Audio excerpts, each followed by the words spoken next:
2025 সালের জুন মাসের 1 তারিখে দেশের বেশ কয়েকটি গণমাধ্যমে ময়মনসিংহের নান্দাইলে তথাকথিত ভণ্ডপীর মিল্লাত রাব্বির নামে বিভিন্ন শিরোনামে নিউজ প্রচারিত ও প্রকাশিত হয়। সেই সকল নিউজের তথ্য তুলে ধরা হয় পীরত্বের আড়ালে অপকর্ম এবং ভণ্ডামির কথা। বিভিন্ন গণমাধ্যমে সংবাদ প্রকাশ হওয়ার পর শুরু হয়ে যায় তার দৌড়ঝাঁপ। প্রথমে নান্দাইলের এক সিনিয়র সাংবাদিককে দিয়ে গণমাধ্যমকে ম্যানেজ করার চেষ্টা করা হয়। ম্যানেজ করতে না পেরে ভণ্ডপীরের ক্ষমতা তুলে ধরার জন্য তার বাড়িতে আয়োজন করা হয় প্রকাশিত সংবাদের প্রতিবাদে তথাকথিত সংবাদ সম্মেলন এবং মানববন্ধন। এলাকাবাসীর কিছু সুবিধাবাদী ও ভক্তবৃন্দের ব্যানারে এই কর্মসূচি পালন করা হয়। অনেকেই আবার সেই সংবাদ সম্মেলনকে বিরানি সম্মেলন নামে অবহিত করেছেন। সেই সংবাদ সম্মেলনে তার রক্ষাকবচ হিসাবে হাজির হয় স্থানীয় প্রভাবশালী কিছু সুবিধাবাদী নেতা ও সাংবাদিক। যদিও পতিত ফ্যাসিস্ট আওয়ামী লীগ সরকারের আমলে এ দায়িত্ব ছিল স্থানীয় প্রভাবশালী আওয়ামী লীগের কিছু নেতাসহ ঈশ্বরগঞ্জের নাদিম, রসুলপুরের জাহাঙ্গীর ও মঞ্জুরুল হক সবুজ, লতিফপুরের আব্দুর রহিম, মেরেঙ্গার নিখিলচন্দ্র বিশ্বাস সহ আরও অনেকেই। সংবাদ সম্মেলনের পরের দিন নান্দাইলে একটি ফেসবুক পেজ সহ 3-4টি অনলাইন মাধ্যমে উল্টাপাল্টা নিউজ করা হয়। সাংবাদিকদের প্রধান কাজ হচ্ছে ঘটনার সত্যতা যাচাই করে গভীর অনুসন্ধান চালিয়ে সেই তথ্যগুলোকে বস্তুনিষ্ঠভাবে জনসাধারণের সামনে তুলে ধরা, যা সমাজকে অবহিত করতে, দুর্নীতি উন্মোচন করতে এবং ন্যায় বিচার প্রতিষ্ঠা করতে সাহায্য করে। আর সেই সংবাদ প্রকাশিত হওয়ার পর যদি কিছু সুবিধাবাদী সাংবাদিক ও স্থানীয় নেতারা সংবাদের তথ্য যাচাই বাছাই না করেই ভণ্ডপীরকে রক্ষায় তাদের পাশে আসেন, বিষয়টি কেমন দেখায়? আমাদের সেই প্রশ্ন এলাকার সাধারণ মানুষের কাছে রাখলাম।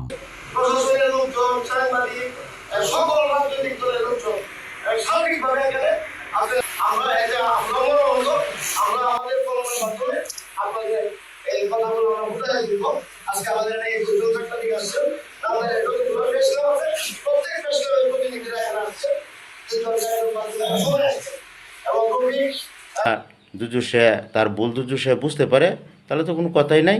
আর সে দুজু ভুল তার ভুলটা সে দুজু না বুঝতে পারে তাহলে আমরা তার বিরুদ্ধে আমরা অ্যাকশন নেব।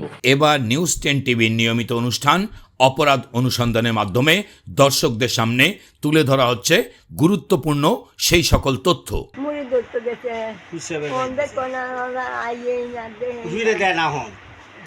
মানে আপনার বউ কি আসে না, না কি ওখান থেকে আসতে দেয় না?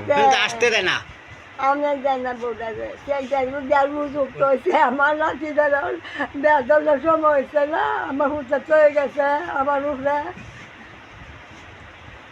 আমার কত কিছু সব কিছু তো আমার হুটা খবর দিতেছি দেখুন আমার চাঙ্গা এনে ডুম হয়েছে, কোমর ডানো ভেঙেছে, 2 বছর ধরে ভাঙছি। আজ পর্যন্ত 3টা বছর হয়েছে। এই যে মোবাইল করি, মোবাইল দৌড় আমরা আমার বউ এলাকার কয়লা আমি আয়াম না আয়াম কত মানুষের বেঁচে না আয়, কত মানুষের খবর দেখতে যাবো আমার বউ আছে। অবশ্য তা অনৌকা ভাতি আসছেন, দাঁড় হয়ে গেছে, তার টাকা পয়সা নিয়ে গেছে অনেক। অনৌকা ভাতি আছেন, আজকে সঙ্গে সিঁড়ি মুড়ি আসছেন, যে একটা সব হয়ে গেছে। কত বছর ধরে আসে না? আসেন না দাদা, 5 বছর কি তার বেশি 15 বছর ধরে আই। 15 বছর আমার একটা মনে আছে 15 বছর ধরে আই না। চাই নাতি চাই, বউ আইতো, নাতি আইতো, দেখবেন অসহায় গড়টা বাঁধে আমি আল্লাহ করে চাই। আপনার কি হয়? আমার বাস্তি, আপন বাস্তি, ছোট ভাই বউ, ছোট ভাই বউয়ের বাস্তি একটা, আপন ভাই বউ এনে গেছে। তো যে আপনার যে বাস্তি আসতেছে না, সেটার ব্যাপারে প্রশাসনিক কোনো ব্যবস্থা নেন না? প্রশাসনের কাছে আমরা গেছি না, মিশা হতে গেল। তো জান নাই কেন আপনার বাস থেকে আটকায় রাখছে? আপনার বড় বোনেরা পাঠাইছি, বড় বোনে দেয় না। বাসটির বয়স কত হবে? বাসটির বয়স বোধ হয় 22 বছর হয়ে গেছে। 23 বছর হয়েছে। যুবতী বিয়ার সময় হয়েছে, ওখান থেকে আর আসে না। আর দেয় না, আসতো চাহেরা ফিরে দেয় না। আপনি কখনো গেছেন? আমি প্রথম 20 বছর আগে একবার গেছিলাম। আপনার নাম কি? আমার নাম আনিসুল হক। আর আপনার ভাইয়ের নাম? মারা গেছে নজরুল ইসলাম। নজরুল ইসলাম আছে। তার বউ ওইখানে? হ্যাঁ তার হ্যাঁ, বউ বউ হেন, আছে। নজরুল ইসলামের বউ হেন। বেশ, আপনার ভাই মারা যাওয়ার পরে ওখানে কি মরে দিয়েছে? না মরে গেছে আমার ভাই থাকতে, মরে গেছে। পরে ভাইজন মারা গেছে ঢাকা, পরে এন 40 কতম পরে এতে গেছে আর আইছে না, ফিরে দেয় না এনে। ভাইয়ের বউ, ছোট ভাইয়ের বউ, ও যে ওখানে থাকে ওনার নাম কি? আমেলা কাতু, না, না, আর আপনার বাস্তির নাম কি? পলি আক্তারা কাতু। ফলি আক্তার আক্তার খাতুন। খাতুন। পড়াশোনা করে নাই? পড়াশোনা এত তো নাবালক যে অবস্থায় গেছে, অনহেন কি লেখাপড়া করাইছে নাকি তার তার জানি না। লেখাপড়া সব করতে। প্রথম থেকে আনতাম, সেই জায়গায় আনাতে একটু দেওয়া করার পারলাম না। মানে এইখান থেকে যখন গেছে আপনার বাস্তির বয়স কত ছিল? শুধু 7-8 বছর। তো পরে মিল্লাত রাব্বি মাইজারি গ্রাম এনে লয়ে গেছি, পরে কিছুদিন তার বাড়িতে রইলাম। পরে হে গার্মেন্টস খুলছে, বললো যে যারা বক্তবিন্দু তারা বাহিরে গিয়া কাজ করে খাইবো, আমার এনে কাজ করে খাক, আমি টাকাও আমি খাওয়াই, আমার এনে থাকবো।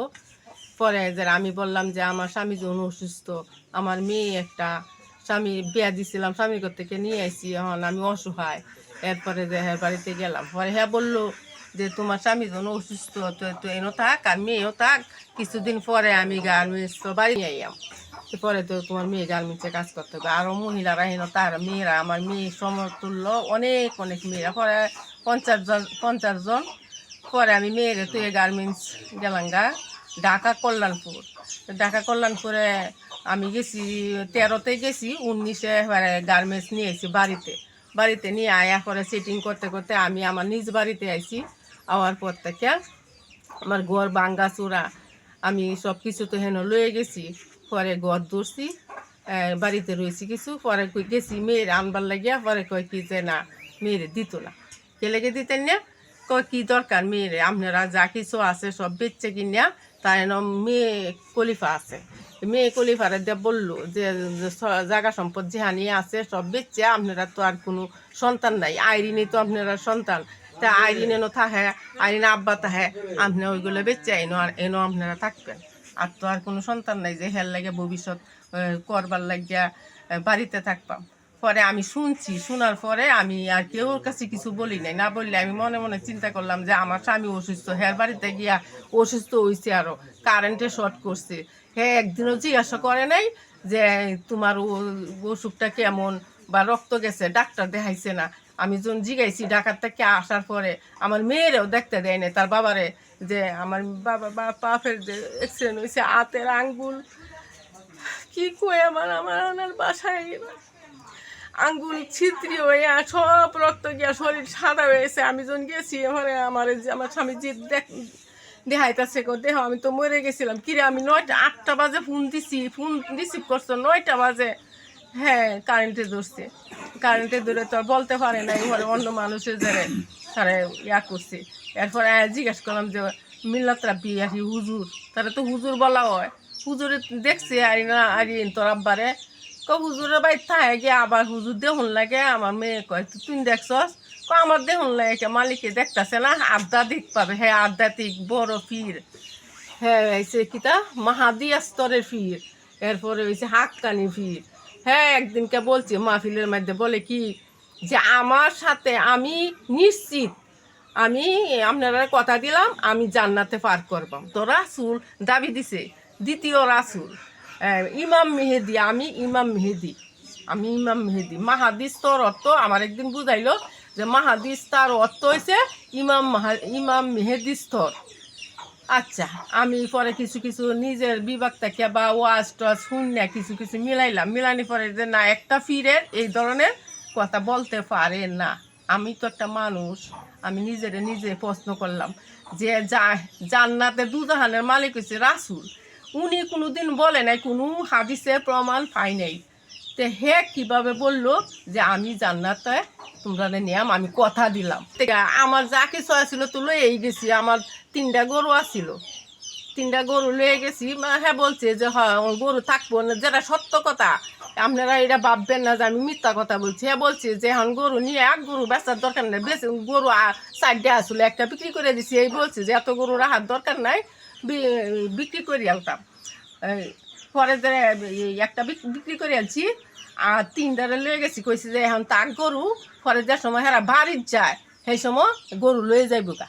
আচ্ছা হেনজন গরু রাহে তার গোয়ালের মধ্যে তার মা তার বউয়ে কয় আমার গরুরে ঘাস খাওয়াইলে বেশি এই সেই অনেক কিছু লাঞ্ছনা করছে। কইছি এরপরও সহ্য করে রয়েছি কে লেগে আমার যখন সময় খারাপ, আমার সম্পদ নাই, আমার ঘর ভেঙে গেছে গা, আমার ঘর ধরতেইব, তার গার্মেন্টসে চাকরি করছি, যা মাইনা দিছে কিছু কিছু খরচ করছি আর বাকি টাকা হের কাছে জমা রাখছি যে যাওয়ানোর সময় আমি হ্যাঁ তো আমার আনামত, হ্যাঁ আমার গার্জিয়ান, আমার মেয়ের গার্জিয়ান, আমার স্বামীর গার্জিয়ান, আমার টাকা পয়সার গার্জিয়ান, আমার সব কিছু গার্জিয়ান। আমার লাস্টে শুধু স্বামী আমি আইছি হাত পাও লইয়া। এখন এই মতো আছি, এখন আমি দাড়ি বুনি, দাড়ি বিক্রি করি, আমার স্বামী তো দাড়ি লয়ে যাইতে পারে না, ওটু দিয়া লয়ে যায় সগি গিয়া হাইয়া বিক্রি করে এই যায় আমার সংসার চলে। আমার একটা সন্তান হে আমার বউয়েতে কারিয়া হে রাখতে দিছে, আমি কি কই আমার বাসা না। এখানে একটু সমস্যা হয়েছিল, সেটা হলো যে পীর সংক্রান্ত বিষয়। জি, এই বিষয়টা একটু বিস্তারিত বলবো। পীর মানে পীরের পরিচয় এবং আপনার ওয়াইফ শ্বশুর বাড়ি কোথায়, এটা একটু বিস্তারিত বলবেন। পীরের পরিচয় হলো আপনার মুসলিম সামনে মাঝারি বা এর নাম হলো মিল্লাত রাব্বি। আপনার বহুদিন ধরে প্রায় আমি 2010 সালে বিয়ে করছি। বিয়ে শাদী করার পর এমন যে 8-10 বছর লাগে হের ঘর সংসার করার পর আমি খুব কষ্ট হয়ে যাচ্ছে। আমি ব্যবসা বাণিজ্য করি, উনির পিছনে দৌড়াদৌড়ি করে আমি একাই যাই না। প্রতিদিন সকাল থেকে জায়গা রাত্রে কে যায়, আমার ভাই কোথায় যেত? ওই মিল্লাত রাব্বির দারোদা ওখানে বাড়িতে যাও। পীরের বাড়ি গেলে তো ভালো, তাহলে সমস্যা কোথায়? সমস্যা কোথায়, হ্যাঁ তো হয় থাকবো খাইব না, এরকম ধারণা কথাবার্তা কওয়া যায়। আমি বলি যে এসব কথা বললে তুমি একবারে যাবে আমার যে আমার একটা ছেলে আছে, তুমি এগুলা করবার লাগবে, তুমি সুন্দর করে চলাফেরা করার চেষ্টা করা যায়। পরে আমি কইতেছি যে আছে আমি নিজে বয়সেই, হ্যাঁ তুমি সুন্দরে চলাফেরা করো। হ্যাঁ বলতেছিল যে না আমি চলবাম, তুমি সুন্দরে চলাফেরা করো আমার কাছে। আমি সুন্দরে আমি চলাফেরা করতেছি না, আমি ব্যবসা বাণিজ্য করতেছি। তুমি মানুষের নিয়ে তুমি হয়রানি করতেছ, মানুষ নিয়ে হয়রানি কাকে করতেছে? বউরে এরকম করতেছে উদ্যোগ নিতেছে। মানে আমি কইতেছি যে এরকম তার গ্রামবাসীরও আবার জানাইছি যে গ্রামবাসী এরা হ্যাঁ মামুরা আছে, এই এরপরে আপনার বাজারের কালীগঞ্জে বাজারের অনেক লোক আছে, লালমিয়া ভাই অনেক লোক আছে, এরা আবার করছে গেছে, এরা কে কোনো কিছু একটা ওনারা কোথায় গেছিল? অন্য গেছিল, এরা বাড়িতে গেছিল। মানে মিল্লাত রাব্বির বাড়িতে না আপনার শ্বশুর বাড়ি? আমার শ্বশুর বাড়িতে গেছিল। তারপরে তো আবার আমি আর এই ওর কথা মানি না, ওর কথা না মানলে হয়তো আমি আমার ভাই আমি আয়া করছি। এভাবে অনেক দিন লাগাত তার সাথে আমি দ্বন্দ্বতে রয়েছি। মানে আমি যাইতে পারি না, কাছে যেতে পারি না, যাইতে পারি না, ফিরে থাকতে চাই। হ্যাঁ আমি আয়া করলে আমার ভিতরে দিয়ে হরে হ্যাঁ শুনে ফিরে বাড়ি জায়গা সকাল। এভাবে আমি বহুদিন লাগাত এভাবে চেষ্টা করি। বহুদিন বলতে কতদিন? প্রায় 10 বছর। আপনি যে ওখানে বয়াত হয়েছে, মিল্লাত রাব্বি যে পীর আছে, ওনার সাথে কখনো আপনার সাক্ষাৎ হয়েছে বা দূর থেকে দেখছেন এরকম কিছু? হ্যাঁ দেখছি, উনি তো মানুষের দেয় যে তার কাজ কাম করা এরকম ধরনের। তা আমি তো ব্যবসা বাণিজ্য করি, আমি করছি আমি এগুলা দাঁড়াতাম না, আমি কাজ দাঁড়ায় রয়েছি এরকম ধরনের আছে। ভিতরে কি কাজ কাম করে? আমার শ্বশুর কি কাজ করে? শাশুড়ি এরা বেশি বয়া কি কাজ করে এখানে? কাজ করে, এই যে বিভিন্ন ক্ষেত খামারে কাজ আছে না, এরকম কাজ কামার। আচ্ছা এখন যে আপনার মানে এরপরে আপনার এরকম এরপরে আপনার ওয়াইফের সাথে কি হয়েছে? এর ব্যাপারে আপনার আমার ওয়াইফে ওই মিল্লাত রাব্বি কাছে বিচার দিলাম। মিল্লাত রাব্বি বলতেছে যে আপনি এই ঘটনাকে হেনেকে শেষ করেন, এটা আমি বলতে পারবো না। আমি আপনার জন্য আসে, আপনি এটা শেষ করবেন, সমাধান আপনি দিবে, আপনি এটা এই দিন না কেন? ওরা কইতেছে না আমি তো এটি যেতাম না, আমি গার্জেনে দিল, গার্জেনে দিব। অনেক মেয়ের সাথে সংক্রান্ত করিয়া করিয়া আপনার ডিভোর্স লেটার পাঠাইছে। অনেক মেয়েদের সাথে এই না তো প্রায় মনে হয় 1-200 মহিলা আপনার হলো জামাই সারা। কোন জায়গায়? এই পীরের বাড়িতে। ওরা থাকে কোথায়? থাকে তো মুসলি যে মাইজারি গ্রাম পীর সাহেবের বাড়িতে থাকে। পীর সাহেবের বাড়িতে থাকে, যারা ডিভোর্স জামাইদেরকে ডিভোর্স দেয় এখন পীর সাহেবের বাড়িতে হয় থাকে। থাকে অনেক মেয়েরা এরকম ঘটনা আমি জানতেছি যে জানি হয়েছি এই তার বাড়িতে আসতেছে। প্রিয় দর্শক, আসুন জেনে নেই নিজেকে স্বঘোষিত আল্লাহর ওলি বা পীর দাবি করা কে এই মিল্লাত রাব্বি। মিল্লাত রাব্বির পিতা আব্দুস সাত্তার। আব্দুস সাত্তারের গ্রামের বাড়ি আচারগাঁও মণ্ডলবাড়ি। মিল্লাত রাব্বির বাবা বিয়ে করেছেন দুটি। অনেকেই বলেছে দ্বিতীয় বিয়ে করেছিলেন তার বড় মেয়ের বান্ধবীকে। মিল্লাত রাব্বির বাবা আব্দুস সাত্তার একজন কবিরাজ। শ্বশুরবাড়ি মাইঝাটি গ্রামে ঘর জামাই হিসাবে থাকতেন তিনি। নানা বাড়িতে বেড়ে ওঠা মিল্লাত রাব্বি পীরের আড়ালে নিজে গড়ে তুলেছেন ভণ্ডামির চরম শিখরে। আবার অনেকের মতে মাফিয়া হিসেবেও নিজেকে উপস্থাপন করছেন তিনি। 3 ভাই 2 বোন। ভাইদের মধ্যে মিল্লাত রাব্বি সবার ছোট। বড় ভাই বাবুল কায়সার একসময় আওয়ামী লীগের রাজনীতির সাথে সরাসরি জড়িত ছিলেন। এখন তিনি কিশোরগঞ্জে ছোট্ট একটি মুদি দোকান দিয়ে ব্যবসা করেন। ছোট ভাই মিল্লাতের আশীর্বাদে দোতলা ডুপ্লেক্স বাড়ির কাজ শুরু করেছেন বাবুল কায়সার। মেজ ভাই আলমগীর কোনো রকম কাজ না করার কারণে তার পরিবার আলাদা বসবাস করছে। এখন তার একমাত্র কাজ হলো ছোট ভাই মিল্লাতের অবৈধভাবে গড়ে তোলা সাম্রাজ্য ধরে রাখা এবং নিজেকে পীর হিসেবে জাহির করা। এক বোন নাসরিনের বিয়ে হয়েছে গার্মেন্টস ব্যবসায়ীর সাথে, আরেক বোন ইয়াসমিনের বিয়ে হয়েছে সেনা সদস্যের সাথে। যদিও মিল্লাতের সাথে তাদের সম্পর্ক খুব একটা ভালো না। মিল্লাত রাব্বি নিজেকে পীর দাবি করলেও জনসম্মুখে আসে খুব কম। তার ভক্তদের 80% বেশি যুবতী মেয়ে। অনেক যুবতী ভক্ত বলেন স্বামী সংসার ছাড়া যাবে, কিন্তু কোনোভাবেই আমাদের পীর বাবাকে ছাড়া যাবে না। তথাকথিত ভণ্ড পীরের ভক্ত খাস কাদেম জুলেখা বেগম খলতাপাড়া ময়মনসিংহ থেকে আরও এক ধাপ এগিয়ে বলেন, আমরা তো স্বয়ং প্রভুর সঙ্গে খেলা করছি। প্রভুর সঙ্গে প্রেম করে ভালোবাসা করে সঙ্গ দিয়ে প্রেমিক প্রেমিকা একসঙ্গে মশগুল হয়ে গেছে। এখানে কিসের জান্নাত কিসের জাহান্নাম। বাবার আমার হক তারা আদায় হয়ে গেছে। সে যখন যৌবনে প্রদান করে তখন সে যে কোনো রাসূলের হাতে বায়াত হয়ে যায়, তখন তার বাবা মার হক শেষ। এখন সে তার নিজের ধর্ম করবো, নিজের সে খুদে খুদাতে। আমরা আছি কান্দানোর সময় নাই, আর নাই চাবো না কোন খুব সময় কানবো, আমি আসতে তো হারি না, কারণ মনের জগতে শান্তি আছে। আর আমি যে চলবাম দুনিয়াটা আল্লাহ, আমাকে আল্লাহ বানাইছে, রিজিক আল্লাহ দিছে, যে কোনোভাবে মিল্লাত বেঁধে চিন্তা করলাম না। চিন্তা করতে হবে আমার আল্লাহর কাজ কোনগুলি কিভাবে করবো না করবো। সবসময় কোন চিন্তা করি কোন দিন মাফি, কোন দিন কোন দায়িত্ব, কোন দিন ডিউটি, কোন দিন মঙ্গলবার, এইগুলি মনে মধ্যে ধান্দা বাস্তায়। দুনিয়া ধান্দা থাকে না, ভবিষ্যৎ বর্তমান গড় বাড়ি না, এতে চিন্তা আমার মনে আসার সময় নেই। সন্তান সম্পদ সংসার আর আল্লাহ হইলো শুধু রাসূলের প্রেম। এর আমাদের ধর্মের কাজে যদি কেউ টাকা খরচ করে সেটা কই যায়, আল্লাহ রাস্তায় যায়, আল্লাহর পথে মানে এই টাকাটা খরচ হয়। আর যারা দুনিয়ার তোরা হয় কায়া ফিন দেয় আর খরচ হচ্ছে আমি কই আল্লাহ রাস্তায়, হিসাব তো সাথে সাথে শেষ। আল্লাহ নিব মরণের সময় হিসাব দিতাম কে হিসাব তো দিলে দিতে আসি। এতিমখানার জন্য খাবার রাখতাছি, হুজুর কাবলার জন্য খাবার রাখতাছি, নিজেও খাইতাছি, তাহলে হিসাব দিতাছি না। আমরা তো জান না যে আমরা চিন্তাই করি না, তাহলে এইগুলো কি করতাম? আমরা স্বয়ং প্রভুর সাথে খেলা করতেছি, প্রভুর সাথে প্রেম করিয়া ভালোবাসার সাথে ভালোবাসার মধ্যে প্রেমিক প্রেমিকা একসাথে মশগুল হয়ে গেছি। তো এখানে কিসের জান্নাত কিসের জাহান্নাম। প্রিয় দর্শক, অপরাধ অনুসন্ধানী টিমের অনুসন্ধানকালে ওই এলাকার একাধিক ব্যক্তি নাম প্রকাশ না করার শর্তে বলেন, মিল্লাত রাব্বি নিজেকে পীর দাবি করলেও জনসম্মুখে খুব কম আসে। তার ভক্তবৃন্দের 80%-এরও বেশি যুবতী মেয়ে। তথাকথিত ভণ্ড পীরের ভক্তবৃন্দকে বেহেস্ত যাওয়ার নিশ্চয়তা দিলেও তার বউ চলে পশ্চিমা স্টাইলের বেপর্দায়। মিল্লাতের স্ত্রী বাউন্ডারি রোডের একটি ফ্ল্যাটে বসবাস করেন। তার স্ত্রী সারাক্ষণ ব্যস্ত থাকেন ময়মনসিংহে নিজের একটি ফ্যাশন শোরুম এবং ফেসবুক পেজের রিলসে বিভিন্ন ভিডিও হিন্দি গান যোগ করে আপলোড করতে। আইডিতে ঢুকলে বুঝতে পারবেন পীরের বউ কোন লাইনে আছে। তার ফেসবুক আইডি www.facebook.com/rim.rabbi। নিউজ প্রকাশের পর হয়তো এই আইডিটি বন্ধ করে দিতে পারেন।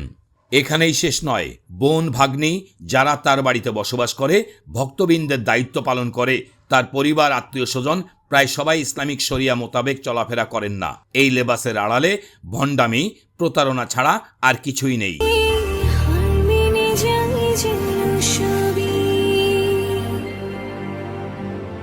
সাধের বেলার রাঙা গধূলি, বর্ষাকালের ভরা নদী,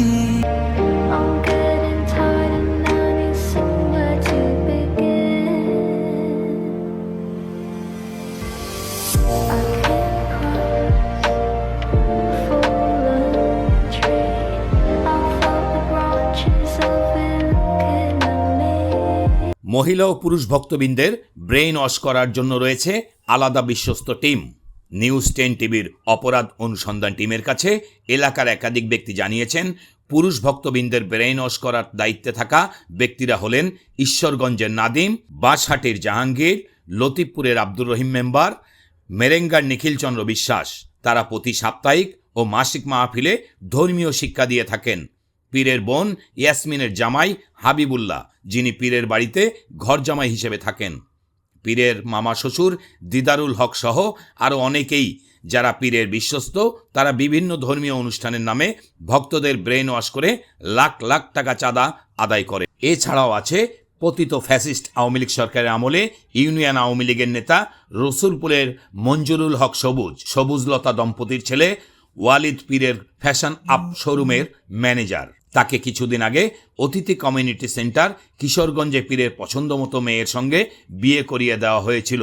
বর্তমানে তাদের ডিভোর্সের গুঞ্জন শোনা যায়। পীরের খাস কামরার দায়িত্বে রয়েছে জেসমিনের মেয়ে বুলবুল, জেসমিনের বোনের 2 মেয়ে ভাগিনা চন্দন ও সুবর্ণা, কালীগঞ্জের রুনা, শাহানুর, পারুল, গৌরীপুরের সুমাইয়া, আইরিন, লিজা, রামগোপালপুরের সুমাইয়া, জাহাঙ্গীরপুরের ইভা, ঈশ্বরগঞ্জের মর্জিনা, রসুলপুরের লতার ভাতিজি জুই, বৃষ্টি।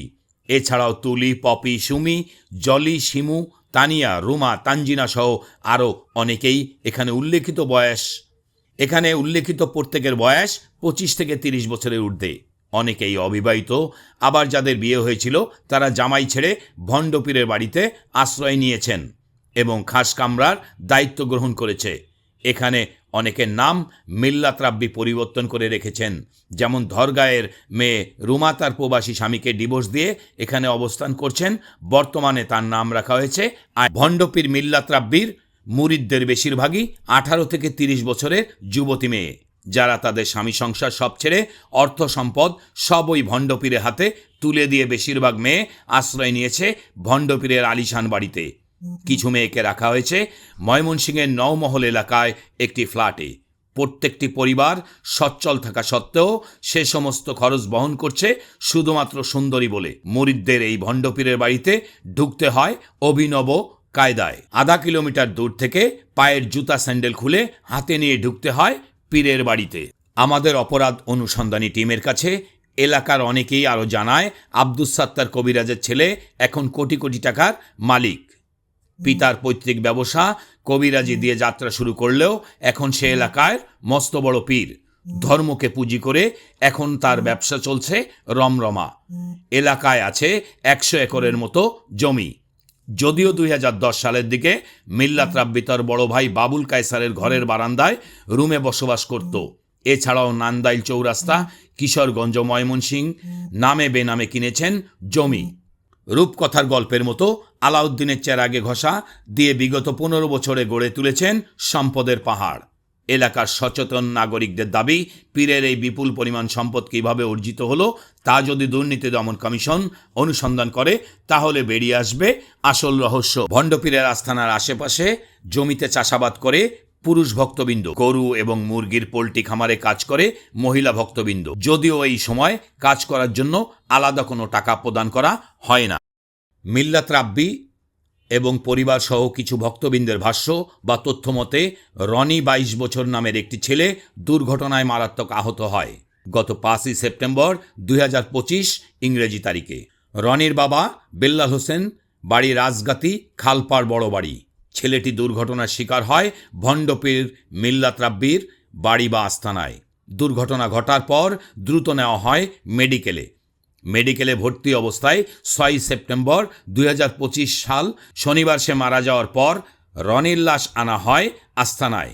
কোনো রকম ময়না তদন্ত ছাড়াই সেই সময়কার নান্দাইল থানার ওসি আব্দুস সালাম সাহেব সহ এলাকার সুবিধাবাদী নেতাদের সহযোগিতায় তড়িঘড়ি করে লাশ দাফন করা হয় রাজগাতি খালপাড় বড়বাড়ি কালীগঞ্জের রনির নিজ বাড়িতে। রনি মৃত্যু নিয়ে সেই সময় গুরুতর খুনের অভিযোগ উঠে ভণ্ডপীর মিল্লাত রাব্বির বিরুদ্ধে। সেই দুর্ঘটনা নিয়ে আমরা কিছু প্রশ্ন রাখছি, যা বের করার দায়িত্ব প্রশাসনের। আর রনিকে খুন করা হয়েছে নাকি দুর্ঘটনা তা দেখবে প্রশাসন ও সচেতন জনগণ। আসল রহস্য তাহলে কি? রনির ঘটনাটি ঘটে 5ই সেপ্টেম্বর 2025 শুক্রবার রাত 3টার দিকে। যদিও অনেকের অভিযোগ ভণ্ডপীর মিল্লাত রাব্বি গোপন তথ্য ফাঁস হওয়ার ভয়ে রনিকে খুন করে দুর্ঘটনা বলে চালিয়ে দেওয়া হয়। যদি ধরে নেই রনির মৃত্যুর ঘটনা ঘটেছিল, তাহলে সেই দুর্ঘটনা রাত 3টায় কিভাবে ঘটল? পীরের দায়িত্ব ছিল নিজ অবস্থান পরিষ্কার রাখার জন্য, ময়না তদন্ত করানোর জন্য। তাহলে ময়না তদন্ত ছাড়া লাশ দাফন করা হলো কার স্বার্থে? স্বাভাবিক মৃত্যু ছাড়া ময়না তদন্ত আবশ্যক কি? যখন মৃত্যু সন্দেহজনক, আকস্মিক বা অস্বাভাবিক হয়, যেমন খুন, আত্মহত্যা, দুর্ঘটনা, পুলিশি হেফাজতে মৃত্যু, অজ্ঞাত পরিচয় ব্যক্তির মৃত্যু বা বিষক্রিয়ার কারণে মৃত্যু হলে সেক্ষেত্রে বাংলাদেশের CRPC এর ধারা 176 অনুযায়ী ম্যাজিস্ট্রেট বা পুলিশ তদন্তের স্বার্থে ময়নাতদন্তের নির্দেশ দিতে পারেন, যার মূল উদ্দেশ্য মৃত্যুর সঠিক কারণ ও পরিস্থিতি উদ্ঘাটন করা। এখন প্রশ্ন হলো, রনি দুর্ঘটনায় মারা গেল কার স্বার্থে? কিন্তু উত্তর পাওয়া যাবে পীরের বাড়িতে রনির বাবার ভিডিও সাক্ষাৎকার আর কিছু মানুষের কথোপকথনে। মাথা ঠিক নাই, কত আনুমানিক? আনুমানিক মায় কইতার গো, হ্যাঁ মায় কইতার, এর বয়স সামনে কইতাছেন না? আমি কইতার না, হ্যাঁ আমি আপনার স্যারারে কি পিটিয়ে মারি আছে? না ওইটা তো আরে কি কেমনে মারা গেছে? মারে তুমি এলে মানে খাবার পাইতেছে, হ্যাঁ তাহলে এটা অ্যাক্সিডেন্ট হতে পারে না। আপনার কোনো উজুর আপত্তি আছে? আমার কোনো আপত্তি নেই, কোনো আপত্তি নাই? আমার কোনো আপত্তি নেই। কি করবেন? লাশ পুলিশের হাতে দেলবেন? না, কি করবেন? লাস্ট বাড়ি দেয় মাটি দেলবেন? কি তারপরে আর কোনো অভিযোগ নাই? ঘটনার সময় আপনার কই আসলেন? কি মারিছে কি? আপনি কই আসলেন? আমি তো বাইতে আসলাম। কিভাবে দেখলেন যে আমি রাত্রে কর হয়েছি, একটা সময় আমি কর হয়। আমার এই সালেক ভাই আছে, সালেক ভাই বলতে আপনার মুরিদ? কি খবর দিছে? ফোনে কইছি না, আমি তার ভাই গেছি, আমি তুমি যে আমার তো বাইক দিলা। কি বাইল দিছে? বাইক দিলাম যে তুই অস্তুতি কি বাইল দিছে? বলে তোর সেরা না, বলে বড় সেরা হতে দুটো তোর নাম তোর সেরা না, বড় সেরা আমার বাইক সান্ত্বনা দিছে। পরে তো আমার মনটা খালি পুরো খালি কথা খাইতাম যাই, খাইতাম কয় না, খাইতাম না। চিকিৎসার সময় ছিলেন তার সাথে? না, আমি ছিলাম না। ঢাকা গেছেন না কেটে গেছি? তাকে আমি আজকে গেছি। আজকে গেছে? মারা গেছে কয়টার সময়? মারা গেছে এবেলা পুজো 12টা 12টা মনে মারা গেছে। এনে কত বছর ধরে থাকে? উনি বহুদিন ধরে থাকতেছে। বহুদিন মানে কয় বছর? 6 বছর ধরে। 6 বছর। আপনি ওইখানে মুরিদ? 6 মাস জেল হয়েছে, 6 বছর জেল হয়েছে এবার থেকে। আপনি হুজুরের মুরিদ? জি। হুজুরের বাড়িতে আসা যাওয়া করেন আপনি? আপনি বউ আসা যাওয়া করে? সবাই আসা যাওয়া। তাহলে আপনার উজুর আপত্তি নেই? না জি, আমার কোনো উজুর আপত্তি নেই? কোনো আমার আপত্তি নেই। ওই গেল হিলার বউ হয়তো 5-7 মিনিট আর লাগবে।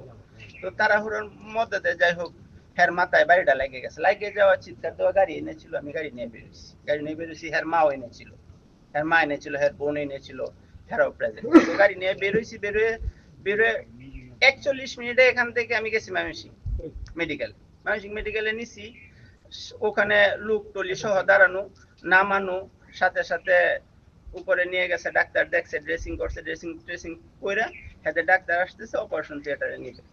মোটামুটি ঘন্টা 2 ঘন্টা লেগে অপারেশনে নিয়ে ওই ডাক্তার বললো যে এটা তো ডেন্টালের কাজ আছে, এখানে ভেঙে গেছে। তো শুক্রবার আমাদের তো এখানে ডাক্তার নেই, আপনি ঢাকা মেডিকেলে নিয়ে গেলাম। তাৎক্ষণিক আমরা অ্যাম্বুলেন্স করে ঢাকা মেডিকেলে নিয়ে গেলাম। হ্যাঁ, এনে প্রাথমিক চিকিৎসা যেটা দেওয়ার দিয়ে দিল। ঢাকা মেডিকেলে নেওয়ার পরে ঢাকা মেডিকেলে বলতেছে যে ডেন্টাল তাদের আজকে ডাক্তার নাই এই মুহূর্তে। কোথায় যাব? ঢাকা ডেন্টালে, মিরপুর 14। তো ওখান থেকে আবার ঢাকা ডেন্টালে নিয়ে গেলাম। নিয়ে যাওয়ার পরে ওখানে ডাক্তার দেখা মোটামুটি তার যা সার্জারি শিলি দিলি এগুলো করার পরে বললো যে এখন তার চিকিৎসা এটাই, তার প্রেশারটা ঠিক রাখা, তার পালস ঠিক রাখা, তার ব্লাড কেমন আছে এটি ঠিক রাখা। তো এর মাথায় সমস্যা আছে কিনা এটার জন্য আপনার নিউরো সায়েন্সে যাইতে হবে। তো নিউরো সায়েন্সে আর রাত্রি রেফার করছে, আমরা সাথে সাথে নিউরো সায়েন্সে নিয়ে গেছি। নিউরো সায়েন্সে নিয়ে যাওয়ার পরে নিউরো সায়েন্সে পরীক্ষা নিরীক্ষা করার পরে নিউরো সায়েন্সে কোনো সমস্যা পায় নাই। না পাওয়ার পরে হ্যাঁ ক্লিয়ারেন্স কাগজ দিয়ে দিছি। দেওয়ার পরে আবার ডেন্টালে রেফার করছি। তো আমরা ডেন্টালে চলে আসি। আসার পরে তার চিকিৎসা চলাকালীন সে মোটামুটি আগের সে ইনভলভ, মানে কথা টথা বলতে পারতেছে, এই মুহূর্তে হঠাৎ করে সে মারা গেছে। রনিকে কি খুন করা হয়েছে নাকি দুর্ঘটনা ঘটেছিল তার পূর্ণ রহস্য উন্মোচন হবে যদি রনির লাশ কবর থেকে তুলে ময়না তদন্ত করা হয় এবং রনির বাবা মা সহ মিল্লাত রাব্বি, বাবুল কায়সার, আলমগীর, নাদিম, জাহাঙ্গীর ও মঞ্জুরুল হক সবুজ, আব্দুর রহিম, নিখিলচন্দ্র বিশ্বাস সহ সবাইকে আইনের আওতায় এনে জিজ্ঞাসাবাদ করা হয়। ভণ্ডামিতে পিছিয়ে নেই পীরের খাস খাদেম জাহাঙ্গীর আলমও। নিউজ 10 টিভির অপরাধ অনুসন্ধান টিমের হাতে স্পর্শকাতর একটি ভিডিও আসে যেখানে জাহাঙ্গীর কর্তৃক পীরের গরুর খামারে একটি বকনা বাছুরকে ধর্ষণ করার দৃশ্য রয়েছে। ভিডিওটি দেখে আমাদের টিম অবাক হয়ে যায়। মানুষ কিভাবে এমন নিষ্ঠুরতম কাজ করতে পারে? যে পীর পরিবার পরিজনের খবর রাখতে পারে না, খাস খাদেমের খবর রাখতে পারে না, সে নিজেকে এত বড় পীর দাবি করে কিভাবে? সে বিচার আশা করি প্রশাসনের মাধ্যমে জনগণ করবে। সরেজমিন অনুসন্ধান করতে গিয়ে অপরাধ অনুসন্ধান টিমের কাছে পীরের নিজস্ব মাদ্রাসা পড়ুয়া কিছু ছেলে মেয়ের ভিডিও আসে। সেখানে ছেলেরা অবলীলায় বলছে কিভাবে মাদ্রাসার ছেলেদের বলাৎকার করা হয়। মাদ্রাসায় বর্তমান দায়িত্বে মোজাম্মেল তারাইল। ওই মাদ্রাসায় ভর্তি ও পড়াশোনার জন্য অবশ্যই পীরের ভক্তবৃন্দের ছেলে মেয়ে হতে হবে। আর ভক্তবৃন্দরা এতটাই ভক্ত যে মা বাবা, স্বামী, সংসার, ছেলে মেয়ে কারোরই খবর নেওয়ার সময় নেই। সব দায়িত্ব পীর বাবার উপর দিয়ে রাত দিন পীরের সেবায় নিয়োজিত থাকে তথাকথিত ভক্তবৃন্দ। আর সেই সুযোগ নিচ্ছে পীর নামের একজন ভণ্ড ও প্রতারক। পয়সা খরচ করে বেড টাইম বেড়ায়। আমি মনে করি এটা একটা ভণ্ড। এই পীর সাহেব হইল আমার ধারণা হইল পুরা ভণ্ড এবং সে মেয়ে লুবি। এই মাইজারি গ্রামের এই হইল রাব্বি, মিল্লাত রাব্বি হইল তার এই পীরের নাম, কিন্তু সে হইল একদম প্রতারক। এ শুধু মেয়ে লুবি। তাই এখনো বর্তমানে বোধ হয় 500-700 সুন্দরী মহিলা, যুবতী মহিলা তার এখানে আছে। আমাদের এই যে ছেলে, এই ছেলে আমার বাইস্তা হয়। আর তাদের এই রক্তের সম্পর্ক, আমারও দূরের আত্মীয় সম্পর্ক। এক মেয়ে আছে আজকে 7 বছর ধরিয়া। মেয়ের গার্জিয়ানকেও যাইতে দেয় না, ছেলে মেয়েরে কার সাথে সাক্ষাৎ করতেও দেয় না। তার 3-3টে গরু নিয়ে তার দল করছে। আমি এটা চূড়ান্তভাবে একটা ফয়সালা চাই, এই বন্ডামি যাতে বাংলাদেশে না চলে। এই বন্ডামিরা যাতে একবারে নিখুঁতভাবে উৎখাত করা হয়। অনেক মহিলারাই যায়, তো অনেকেই বলে যে সমালোচনা করলে নাকি উনি শুনতে পারে পীরের বিরুদ্ধে। তখন আমার খুব হাসি পাইত যে আমি এখানে কি বলতেছি এটা আবার উনি জানতে পারে, কিভাবে সম্ভব? কৌতূহল জাগার পরে হঠাৎ করে আশেপাশের আমার প্রতিবেশীরা যায়, আমার বাড়ির বেশ কয়েকজন মহিলারাও যায়। এখানে শুধু মহিলা এলাও। আমি বলছিলাম যে আমিও যাব, বাট এখানে পুরুষ নট এলাও। পরবর্তীতে হঠাৎ করে একদিন জানতে পারলাম যে আমাদেরই প্রতিবেশী, আমাদের বংশের রক্তের এক সম্পর্কের এক কাকা যাইতো, ওনার বাড়িতে এই পীর সাহেব আসছে। আসার পরে তখন আমি ওনার সাথে সাক্ষাৎ করতে যাই, খুব কৌতূহলবশত। সাক্ষাৎ করতে যাওয়ার পরে উনি আমাকে সাক্ষাৎ দেয় না, উনি বলে মহিলা ছাড়া পুরুষ নট এলাও। তখন আমার আরও বেশি কৌতূহল জাগলো যে একটা পুরুষ মানুষ মহিলার সাথে তার কীরকম মানে কতটুকু তার বনিবনা হয় এবং পুরুষের সাথে তার এরকম সাক্ষাৎ দেওয়ার নিষেধ, এই তরিকা, সে এই নিয়ম কিভাবে চালু করে। তখন আমারই দাদা, আমার দাদার আপন ভাই আব্দুর রফ মাওলানা, ওনাকে বিষয়টা অবহিত করার পরে উনি বলছে চলো যাই দেখি। আমার দাদা হয়তো, তা আমি সহ ওনাকে নিয়ে যখন যাই, উনি করলো কি অন্য একটা দরজা দিয়ে, গোপন দরজা দিয়া উনি পালিয়ে যায়। ওনাকে ধরতে পারি নাই আমরা। যদি পারতাম ধরতে তাহলে হয়তো বা এখানে ভণ্ডামিটা জাহির করতাম। সর্বশেষ আমি দেখলাম পরবর্তীতে প্রায় অনেকেই যায়। আমরা এখানে যাওয়ার পরে যারা তার ভক্তবৃন্দ ছিল তারা অনেকেই আমাদেরকে বিভিন্ন কথাবার্তা বলার পরে আমরা আসলে তেমন তার প্রতি কোনো প্রতিবাদ করতে পারি নাই, কারণ তারা ধরতে পারি নাই। তো সেক্ষেত্রে প্রতিবেশীর সাথে ঝগড়া করাটা তো আমাদের সমীচীন না। শেষ পর্যন্ত দেখা গেল অনেকে গরু নিয়ে যায় এখানে। কারো গরু অসুস্থ হইলে উনি বলে দেয় যে কোনো ট্রিটমেন্ট লাগবে না, আমি বলে দিছি ঠিক হয়ে যাবে। মুমতাজ আলী দাদার 2টা গরু মরলো, ওনার ট্রিটমেন্টে কোনো ট্রিটমেন্ট হলো না, কোনো ডাক্তারি ট্রিটমেন্ট করাইতে দিল না, এটা আমার চোখে দেখা। তারপরে আমার কাকা, ওই যে কাকা যে ফজলুল হক কাকা, ওনার ধান কাটার পরে দেখলাম ট্রলি বইরা একেবারে কেটের সহ নিয়ে পীরের বাড়িতে লয়ে যায়। এগুলো আমাদের চোখে দেখা। এই ভণ্ডা উনি কোথায় আছে এখন? এখন ফজলুল হক কাকা উনি খুবই অসুস্থ, ওনার বউ অসুস্থ, ওনার মেয়ে আজকে 5-7 বছর যাবৎ এলাকায় আসতে পারে না, ওকে আসতে দেয় না। ওই মেয়েকে ওইখানে জিম্মি করে রাখা হয়েছে। ওই মেয়ের সাথে বেশ কয়েকবার সাক্ষাৎ করতে গেছে তার গার্ডিয়ানদেরকে সে সাক্ষাৎ দেয় না। ইভেন কি তার বেশ কয়েকটা গরু সহ ওইখানে অবরুদ্ধ, মেয়েটা অবরুদ্ধ। আমরা প্রশাসন এবং স্থানীয় ওই এলাকার স্থানীয় লোকজন, যে ওনার নাম হচ্ছে মিল্লাত রাব্বি যে পীর, ওই ভণ্ড পীরের বিরুদ্ধে সোচ্চার হওয়ার জন্য প্রশাসন সহ সর্বস্তরের তাওহীদি জনতা এবং এলাকাবাসীর সম্মিলিত সহযোগিতা কামনা করি। এখান থেকে সে এই যে দত্তপাড়া শামসুল হওয়ার বাড়ি থেকে পালায়া যাওয়ার পরে সে আর কোনো এলাকায় ঢুকে না। এরপরে থেকে তার ভিতরে ভয় ঢুকে না। তার সাক্ষাৎ হলো, তার সাথে সাক্ষাৎ করতে পারবো শুধু মেয়ে, কোনো পুরুষ তার সাথে সাক্ষাৎ করতে পারে নাই। আর আমি অনেক চেষ্টা করছি, ওর এখানে গেছি মিল্লাত রাব্বির এখানে, কিন্তু তার সাথে সাক্ষাৎ করার কোনো সুযোগ করতে পারি নাই। আর সে বলে শুধু মেয়ের হারাইতে পারবে। তার বাসায় এখন বর্তমানে 500 যুবতী মেয়ে আছে, 18 বছর, 19 বছর, 17 বছর, 20 বছর, 25 বছরের ঊর্ধ্বে কোনো মেয়ে তার বাসায় রাখেন। এটা প্রত্যক্ষ সাক্ষী আমি।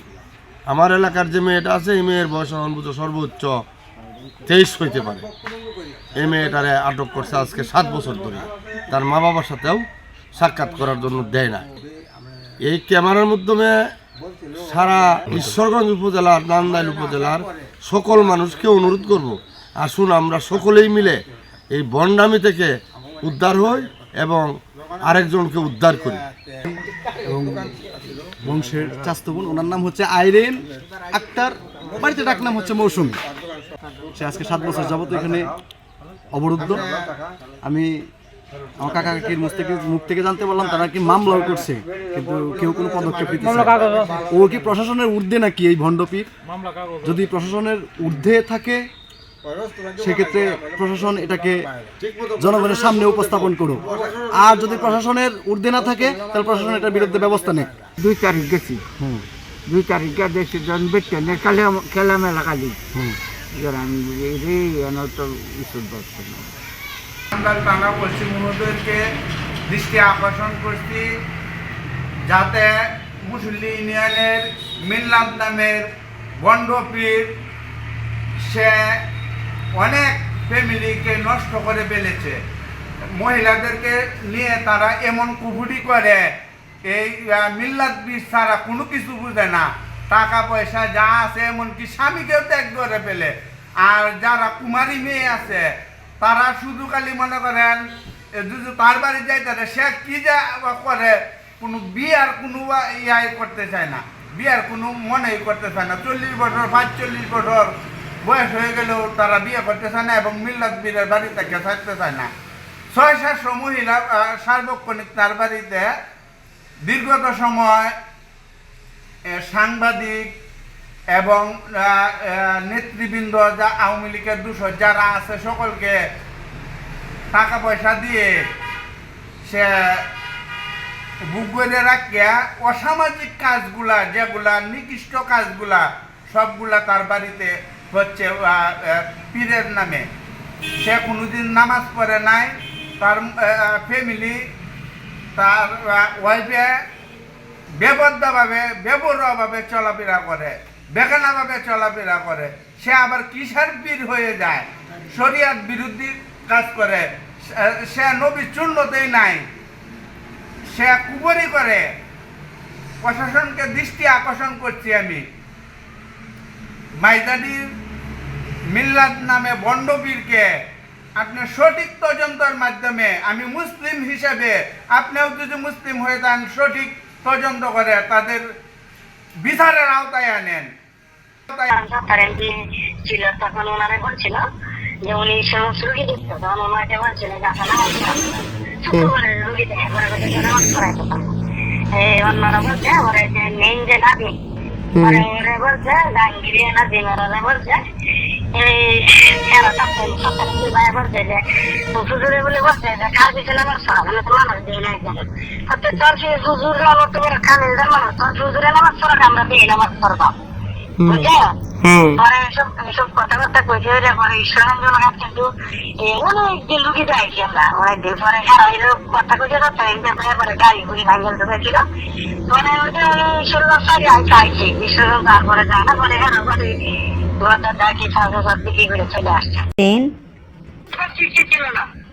তখন আমরা থাকতো পুরান বাড়িটা আছে না পুরান বাড়িটা আছে বাবু বারিন্দার রুম থাকতো গরবা নেই বাঁধছি না এটা ফিশারি দিছিল ওইটাতে মাস্টার তখন আমি যখন অবস্থান করছি উনি মানিছি যখন চেষ্টা বসতো রুগী দেখতে যায় সোমবারে মঙ্গলবারে যায় রুগী দেখতে কি কোনো ডাক্তার তার গ্রামবাসীরা তো জানে সবাই বলতো আমার বলতো যে কবিরাজ বেড়া কি তুমি ওয়াজ করো তুমি মাহফিলের লোকজন আর আকৃষ্ট বানাও হুজুর তো একদিন মাহফিলে কথা বলে না কেমন হুজুর দাঁড়িয়ে রাখে না আমি আমাকে বিভিন্ন লোকে বলতো তখন তো আমি বুঝতাম না আমি তো ওনার একজন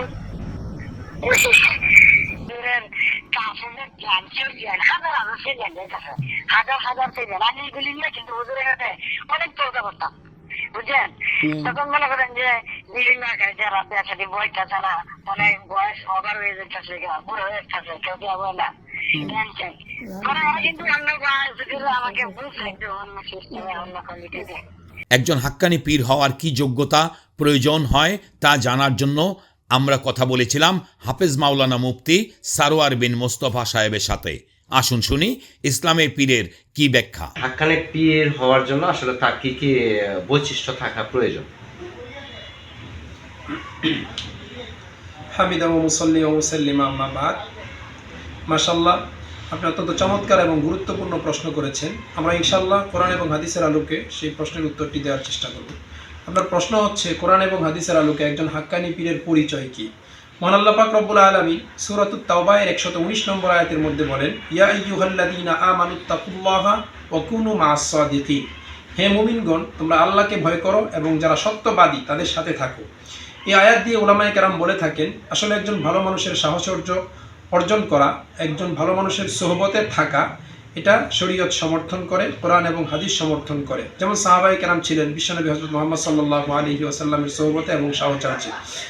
এখন আমাদের সমাজের মধ্যে অনেক পীর দেখা যায়, কিন্তু আমরা বিভ্রান্ত হয়ে যাই কে সঠিক পীর কে বেঠিক পীর সেটা নির্ণয় করতে গিয়ে। এবং অনেকেই দেখা যায় সাধারণত মুরিদদের মধ্যে অনেকেই থাকে যারা উচ্চ শিক্ষিত না, হায়ার শিক্ষিত নয়, এজন্য তাদের চিনতে আরও বেশি কষ্ট হয়। তো এখন আমাদের সমাজে যেমন হাজার হাজার ডাক্তার রয়েছে, শিক্ষা ছাড়াও আমরা ভালো ডাক্তার নির্ণয় করতে পারি, ঠিক তেমনইভাবে আমাদেরকে একজন ভালো পীর নির্ণয় করে নিতে হবে, খুঁজে বের করতে হবে, উলামায়ে কেরামের সাথে পরামর্শ করে ভালো পীর খুঁজে বের করতে হবে। আমি আপনাদের সম্মুখে ভালো পীরের কয়েকটা আলামত বলে দিচ্ছি, আমরা ইনশাল্লাহ এই আলামতগুলো খেয়াল রাখার চেষ্টা করব। 1 নম্বর, যিনি খাঁটি পীর হবেন তিনি তাফসির, হাদিস ও ফিকহে অভিজ্ঞ আলেম হবেন। 2 নম্বর, পীরের আকীদা, বিশ্বাস এবং আমল শরীয়ত মুয়াফিক হওয়া জরুরি। স্বভাব, চরিত্র ও অন্যান্য গুণাবলীও শরীয়তের অনুকূল হওয়া চাই। 3 নম্বর, টাকা পয়সা ও সম্মান সুখ্যাতির লোভ থাকবে না। নিজেকে কামেল পীর বলে তিনি দাবিও করবেন না। 4 নম্বর, কোনো কামেল ও খাঁটি পীরের কাছ থেকে তিনি আত্মশুদ্ধি করিয়ে নেবেন এবং তরিকত হাসিল করে থাকবেন। 5 নম্বর, সমসাময়িক পরহেজগার, বুজুর্গ, মুত্তাকি আলেমগণ এবং খাঁটি সুন্নত তরিকার পীর মাশায়েখগণ তাকে ভালো বলে মনে করতে হবে। 6 নম্বর, দুনিয়াদার অপেক্ষা সমজদার, দিনদার লোকেরাই তার প্রতি বেশি ভক্তি শ্রদ্ধা রাখে এমন হতে হবে।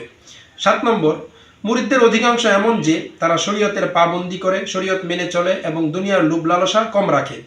8 নম্বর, পীর সাহেব মনোযোগ সহকারে মুরিদদের তালিম ও তাদের আত্মশুদ্ধি করান, তাদের কোনো দোষ ত্রুটি দেখলে সংশোধন করে দেন, তাদের মতলব অনুযায়ী স্বাধীনভাবে তাদেরকে ছেড়ে দেন না। 9 নম্বর, তার সোহবতে কিছুদিন থাকলে দুনিয়ার ভালোবাসা মহাব্বত কমে যায় এবং আখেরাতের চিন্তা বেশি হতে থাকে। 10 নম্বর, তিনি নিজেও রীতিমতো যে কোনো জিকির আজকার করেন, অন্ততপক্ষে তিনি ইচ্ছা রাখেন, কেননা নিজে আমল না করলে তার তালিম তালকিনে কোনো বরকত হবে না। মোটামুটি এই 10টা আলামতের মাধ্যমে যদি আমরা একজন পীরকে যাচাই করি, তাহলে কে খাঁটি পীর আর কে ভণ্ড পীর সেটা আমাদের সামনে স্পষ্ট হয়ে যাবে। একজন পীর ওনার কি যুবতী মেয়ে যুবতী মেয়েদেরকে শুধু বেশিরভাগ যুবতী মেয়েদেরকেই শুধু মুরিদ করবেন, এরকম কি পীরের কোনো বৈশিষ্ট্য থাকবে কিনা? আচ্ছা, চমৎকার একটা বিষয় প্রশ্ন করেছেন, মাশাআল্লাহ, যে আসলে একজন পীর সাহেব মহিলাদেরকে মুরিদ করতে পারবেন কিনা। আসলে আমরা যদি কোরআন দিয়ে দেখি তাহলে আল্লাহ পাক রব্বুল আলামিন সূরাতু মুমতাহিনা এর 12 নম্বর আয়াতের মধ্যে বলেন, ইয়া আইয়ুহান নাবিয়্যু ইযা জাআকাল মুমিনাতু ইউবাইয়ুনাকা আলা আল্লা ইউশরিকনা বিল্লাহ শাইআ ওয়া লা ইয়াসরিকনা ওয়া লা ইয়াজনিনা ওয়া লা ইয়াকতুলনা আওলাদাহুন্না। আল্লাহ পাক রব্বুল আলামিন বলেন, হে নবী, যখন আপনার কাছে মুমিন নারীরা আসবে এই বিষয়ে বায়াত গ্রহণ করার জন্য যে তারা শিরিক করবে না, চুরি করবে না, জিনা ব্যভিচার করবে না, মানুষের উপরে জিনার অপবাদ দিবে না, মিথ্যা তহমত দিবে না এবং আল্লাহর অবাধ্য হবে না, আপনার অবাধ্য হবে না, তাহলে আপনি তাদেরকে বায়াত করতে পারেন। তবে কোনো পীর সাহেব যদি এরকম হয় যে সে সবসময় নারীদেরকে নিয়ে খেলামেলা করে বা তার কাছে বেশিরভাগ নারীরাই যায় এবং পর্দার প্রতি খেয়াল রাখে না, শরীয়ত লঙ্ঘন করে, তাহলে নিঃসন্দেহে তিনি হক্কানি পীর হবেন না, তিনি খাঁটি পীর হবেন না, তিনি ভণ্ড পীর হবেন। আর যদি তিনি শরীয়ত মেনে পর্দার সহিত মহিলা পুরুষ সবাইকে মুরিদ করেন এবং পরিপূর্ণ শরীয়তের পাবন্দ হন, তাহলে আমরা ধরে নিব, ওলামায়ে কেরামের মাধ্যমে যাচাই করে নেব যে তিনি হয়তো হক্কানি পীর। তার মুরিদ জি বা তার যে ভক্তগণ আছে সেই পীরকে কি তারা প্রভুর সাথে তুলনা করতে পারবে? মানে আমাদের যে আল্লাহ আছে আল্লাহর সাথে তুলনা করা যাবে কিনা এই বিষয়টা আরেকটা গুরুত্বপূর্ণ প্রশ্ন। এটা তো আসলে অত্যন্ত মারাত্মক যে একজন পীর সাহেবের মুরিদগণ যদি পীর সাহেবকে আল্লাহ সমতুল্য মনে করে, খোদা সমতুল্য মনে করে, তাহলে নিঃসন্দেহে সেই পীর ভণ্ড এবং তার মুরিদরা মুশরিক হয়ে যাবে এই বিশ্বাস পোষণের মাধ্যমে। যেমন ফেরাউন সম্পর্কে আমরা যদি কোরআন দেখি, সূরাতুন নাজিয়াতের 23 এবং 24 নম্বর আয়াতের মধ্যে আল্লাহ পাক রব্বুল আলামিন বলেন, ফাহাশারা ফানাদা ফাকালা আনা রাব্বুকুমুল আ'লা। সে সকল মানুষকে, তার জনগণকে একত্রিত করলো এবং সে ঘোষণা দিল যে আমি হলাম তোমাদের সবচাইতে বড় প্রভু। যারা ফেরাউনকে প্রভু বলে বিশ্বাস করে নিয়েছে তারা সরাসরি ফেরাউনকে আল্লাহ তাআলার আসনে নিয়ে দাঁড় করিয়েছে এবং আল্লাহর ক্ষমতা তার জন্য প্রমাণ করেছে, সাব্যস্ত করার চেষ্টা করেছে। সেজন্য তারা সকলেই কাফের এবং মুশরিক হয়ে গেছে। ঠিক তদ্রূপ যদি কোনো মুরিদ তার পীর সাহেবকে প্রভুত্বের মর্যাদা দেয় এবং প্রভুর মতো সম্মান করে, আল্লাহর মতো সম্মান করে, তাহলে তার মুরিদরা সবাই মুশরিক হয়ে যাবে, তাদের ঈমান নষ্ট হয়ে যাবে, এতে কোনো সন্দেহ নাই। এটা হলো বড় শিরিক, আর শিরিকের গুনাহ আল্লাহ কখনো ক্ষমা করবেন না তওবা করা ছাড়া, নতুন করে ঈমান আনা ছাড়া। ধন্যবাদ। একজন পীর, আপনি যে বৈশিষ্ট্যগুলো বললেন, চমৎকার আলোচনা করলেন। এইখানে একটা জিনিস আপনার কাছ থেকে জানতে চাচ্ছিলাম, আপনার বৈশিষ্ট্যর ভিতরে, বৈশিষ্ট্যর বাইরে স্বল্প শিক্ষিত যদি নিজস্ব তরিকা, মানে স্বল্প শিক্ষিত একজন ব্যক্তি এবং তার বাবার নামে যদি কোনো তরিকা চালু করে, সেটা কি ইসলাম কিভাবে, ইসলামের দৃষ্টিতে কিভাবে দেখে? আসলে যারা পীর সাহেব রয়েছেন তাদের নিজস্ব কোনো তরিকা নয়, তাদের যে তরিকা, এই তরিকা হতে হবে রাসূল সাল্লাল্লাহু আলাইহি ওয়াসাল্লামের তরিকা, তাদের তরিকা হবে সাহাবায়ে কেরামের তরিকা, এবং কোরআন হাদিসের আলোকে যে তরিকা উলামায়ে কেরাম গ্রহণ করেছেন সেই তরিকা হতে হবে। যেমন আপনাদেরকে অল্প সময়ে আমি একটা উদাহরণ দিচ্ছি। আল্লাহ পাক রব্বুল আলামিন সূরাতু বাকারা এর 129 নম্বর আয়াতের মধ্যে বলেন, রব্বানা ওয়াবা'আথ ফীহিম রাসূলাম মিনহুম ইয়াতলু আলাইহিম আয়াতিকা ওয়া ইউআল্লিমুহুমুল কিতাবা ওয়াল হিকমাতা ওয়া ইউযাক্কিহিম ইন্নাকা আনতাল আজিজুল হাকীম। সাইয়্যিদুনা হযরত ইব্রাহিম আলাইহিস সালাম আল্লাহর কাছে দোয়া করে বলেছিলেন কাবা ঘর পুনর্নির্মাণ করার পর যে হে আল্লাহ, আপনি তাদের মধ্যে এমন একজন রাসূল প্রেরণ করুন যিনি 4টা কাজ করবেন এসে। 1 নম্বর হচ্ছে আপনার আয়াত তাদেরকে তিলাওয়াত করে শোনাবেন, 2 নম্বর হচ্ছে আপনার কিতাব তাদেরকে শিক্ষা দিবেন, 3 নম্বর তাদেরকে হিকমত শিক্ষা দিবেন, 4 নম্বর তাদের আত্মশুদ্ধি করবেন। এখন কোনো পীর সাহেব যদি এই 4টা কাজ না করে, সে কোরআন তিলাওয়াত করতে পারে না, সে নামাজ রোজা ঠিক মতো পালন করে না, কোরআন মানুষকে শিক্ষা দেয় না, আত্মশুদ্ধি কি জিনিস বুঝে না, এসব কোনো কিছু না পরোয়া করে, এইসব বিষয়ের পরোয়া না করে নিজস্ব কোনো তরিকা আবিষ্কার করে নেয়, তাহলে নিঃসন্দেহে বুঝতে হবে তিনি ভণ্ড পীর, তিনি কোনো সঠিক পীর নন। ধন্যবাদ। ধন্যবাদ আপনাকে। শেষ যে কোয়েশনটা করব, কোনো পীর তার জলসার নামে, তার মুরিদ ছাড়া, তার জলসায় মুরিদ ছাড়া, মানে যারা তার মুরিদান আছে তাদের বাইরে কাউকে তার জলসায় এলাও করবে না, এই ধরনের কোনো বিধান কি ইসলামে আছে কিনা? আসলে নিরাপত্তার স্বার্থে অনেক সময় অনেকে এই কাজগুলো করে থাকে। বাকি ভণ্ডামি এবং কুফরি শিরকি পরিচালনা করার জন্য যদি কেউ এই কাজগুলো করে, তাহলে এটা তো ইসলাম কোনোভাবেই এলাও করবে না। বাকি ইসলামের একটা মূল মেসেজ হচ্ছে, ইসলামের সমস্ত বিধান ঐক্যবদ্ধভাবে, সমবেতভাবে এবং আলাল এলান সবাই মিলে উন্মুক্তভাবে স্বাধীনভাবে পালন করা। যেমন আমরা দেখি 5 ওয়াক্ত নামাজ মসজিদের মধ্যে কোনো ধরাছোঁয়া নাই, মসজিদ সবার জন্য উন্মুক্ত। আমরা হজের মধ্যে দেখি হজ সবার জন্য উন্মুক্ত। ঠিক প্রত্যেকটা বিধান, ঈদের নামাজ, জানাজার নামাজ, সব কিছুর ক্ষেত্রে দেখি আল্লাহ পাক রব্বুল আলামিন আমাদের জন্য সমবেত হয়ে উন্মুক্ত করে দিয়েছেন। এখন কোনো পীর সাহেব যদি সিক্রেটভাবে তার পীরগিরি পরিচালনা করে, তাহলে বুঝতে হবে দাল মে কুছ জিয়াদা হি কালা হে, ভিতরে অনেক ভয়ঙ্কর কিছু কাজ করছে। আমাদেরকে সঠিক তথ্য জেনে তারপরে তাদের বিরুদ্ধে অ্যাকশন গ্রহণ করতে হবে। প্রিয় দর্শক, মনে রাখবেন, আমাদের এই অনুষ্ঠান কোনো হাক্কানি পীরের বিরুদ্ধে নয়, ধর্মীয় অনুভূতির বিরুদ্ধে নয়। ভণ্ড পীর মিল্লাত রাব্বিকে নিয়ে একাধিক মিডিয়াতে নিউজ প্রকাশের পর নিউজ 10 টেলিভিশন অপরাধ অনুসন্ধান টিমের সাথে যোগাযোগ করতে থাকে অসংখ্য ভুক্তভোগী ব্যক্তি ও পরিবার। সেই সকল তথ্য প্রমাণ যাচাই বাছাই করার জন্য নিউজ 10 টেলিভিশন অপরাধ অনুসন্ধান টিম সরজমিন অনুসন্ধান করেছে এবং সঠিক তথ্য তুলে ধরার জন্য চেষ্টা করেছে। এটি কোনো ব্যক্তি বা গোষ্ঠীকে কটূক্তি বা সম্মানহানি করার উদ্দেশ্যে নয়। প্রিয় দর্শক, আপনারা চোখ রাখুন নিউজ 10 টিভির অপরাধ অনুসন্ধান অনুষ্ঠানে। আমরা পরের পর্বে হাজির হব ভণ্ড পীরের খাস কামরা বা অন্দরমহলের খবর নিয়ে। চোখ কান খোলা রাখুন এবং আপনার এলাকায় যে কোনো অপরাধ তুলে ধরতে আমাদের সাথে যোগাযোগ করুন।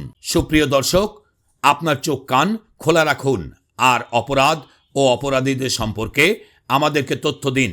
আমরা ছুটে আসব আপনার এলাকায়। পরবর্তী অনুষ্ঠান দেখার আমন্ত্রণ জানিয়ে বিদায় নিচ্ছি। আমি এম শিমুল খান। আল্লাহ হাফেজ।